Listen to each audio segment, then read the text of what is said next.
O transporte público de Maceió é conhecido pela superlotação, escassez de veículos e o mau funcionamento. Apesar disso, ele desempenha um papel importante no dia a dia da população. O número de passageiros do transporte público em Maceió aumentou 29% nos últimos 3 anos. É o que aponta o relatório de 2022 do Departamento Municipal de Transporte e Trânsito de Alagoas, o DMTT. São cerca de 47 mil pessoas utilizando o serviço diariamente na capital, a maioria trabalhadores e estudantes. O relatório indicou o aumento em comparação ao ano de 2020, no auge da pandemia, quando os passageiros eram cerca de 36 mil, um número considerado baixo. O sistema é tão precário que basta circular pela cidade para constatar os problemas. De manhã é lotado sempre lotado, os dois, e eu sempre vou a pé daqui do Estaca até o centro. A pessoa cansa mais pela viagem do ônibus do que o dia a dia na correria. Eu estudo na UFAL e para eu chegar aqui eu tenho que pegar 2 ônibus e por conta disso acaba que eu atraso um pouco. De noite eu também tenho que esperar bastante os ônibus, especificamente o que eu pego, né? E sempre tá muito cheio. E a minha nota, eu acho que não iria passar de 5. Eu dependo muito do transporte público todos os dias, tanto para me locomover para o estágio, quanto também para vir para a universidade. Então eu pego aí, em média de 3 a 4 ônibus por dia. E todos os dias, todas as frotas que eu pego, o problema que eu mais encontro é a superlotação. Algumas frotas são bem precárias, até o próprio ônibus em si acaba dando problema, quebrando, surgindo contratempos e me faz atrasar. Acabo tendo esses desagrados que são costumeiros, né? A superlotação, a sujeira, atrasos nas rotas por conta de imprevistos.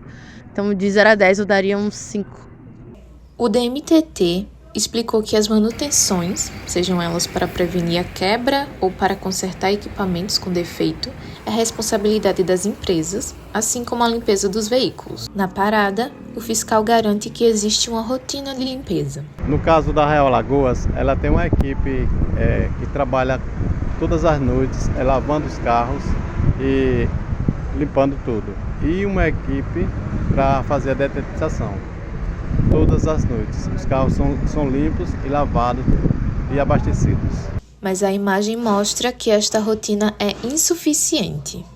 Bom, eu acho que é muito visível que podem até alguns dizer que os ônibus são limpos, mas tipo, se você realmente vê, não são limpos. Pode até, tipo, como dizem, né, passar a sujeira para debaixo dos panos. E eu acho que é realmente muito disso que acontece. Todas essas situações vividas constantemente afetam também a saúde mental dos passageiros. O economista Newton Marques calculou quanto tempo de vida uma pessoa perde dentro dos ônibus. O estudo constatou que um passageiro que passa 2 horas dentro do ônibus perde cerca de 21 dias inteiros somente dentro do ônibus por ano. A rotina exaustiva pode causar doenças como ansiedade e depressão. Isso devido a fatores como o alto custo da passagem, o atraso dos ônibus e acidentes e a violência. O que acontece é que as pessoas, por si só, já vivenciam seus desafios diários, né? Cada um carrega a sua história de vida, cada um carrega os seus problemas, sejam eles de ordem familiar, do contexto do trabalho, do contexto financeiro, e isso já traz uma certa carga para a nossa vida. E aí, quando a gente pensa que as pessoas estão com essas questões de ordem pessoal e ainda precisam enfrentar dificuldades com relação ao uso do transporte público, isso tudo pode causar um estresse, uma ansiedade. Muitas regiões também são marcadas pela violência e pelo assédio sexual que acontece dentro do ônibus. E aí, diante de tudo isso, é bem possível que as pessoas que vivenciam esse tipo de estresse passem por questões psicológicas também decorrentes disso.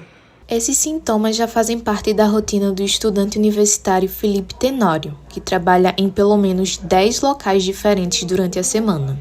A locomoção, sempre de ônibus, deixa Felipe extremamente cansado e irritado no fim do dia. Geralmente eu pego 8 ônibus por dia.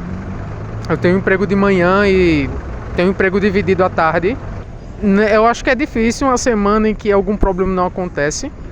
nem que seja uma quebra de ônibus, ou teve uma vez que a janela do ônibus caiu, daqueles ônibus antigos ainda, quase caiu em cima de uma senhora. Na outra semana eu peguei o mesmo ônibus que ainda estava rodando e caiu outro pedaço dele. A sensação que eu tenho é que, na verdade, eu tenho 4 empregos. O emprego da manhã, o da tarde e pegar ônibus e estar nele, porque é muito cansativo. Se o transporte funcionasse melhor, talvez a gente tivesse mais tempo de qualidade para aproveitar, seja para estudar ou para lazer.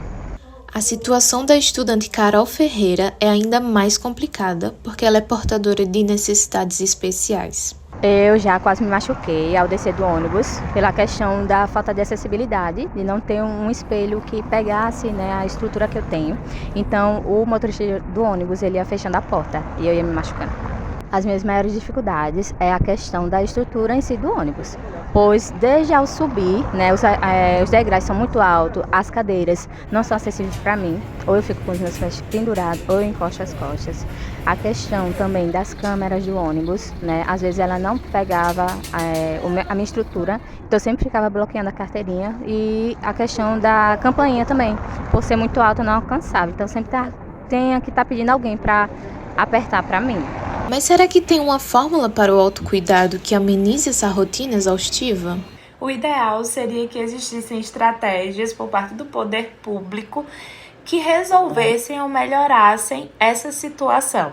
Mas se a gente for pensar em estratégias para driblar esse cansaço, para driblar os sintomas de ansiedade ou de outras questões que podem ser decorrentes disso, primeiro a gente precisa estar atento aos gatilhos que nos afetam nesse contexto, nesse ambiente. Mas a ideia é que cada um consiga encontrar o seu ponto de equilíbrio nessas situações, seja no momento que está ali, aguardando o transporte público.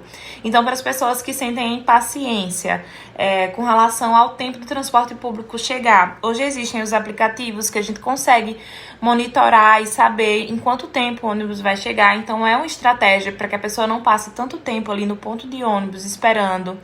Uma outra estratégia que a gente pode utilizar também durante o tempo que a gente vai estar ali dentro do transporte público é de pensar em coisas que possam nos trazer sensações boas. Ouvir uma música, a leitura de um livro, quem sabe também de conversar um papo com a pessoa que está ali do seu lado.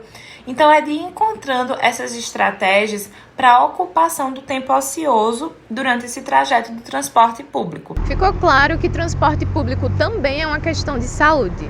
Não adianta apenas exercer o autocuidado. É necessário que órgãos fiscalizadores trabalhem em prol da melhoria de todos esses aspectos.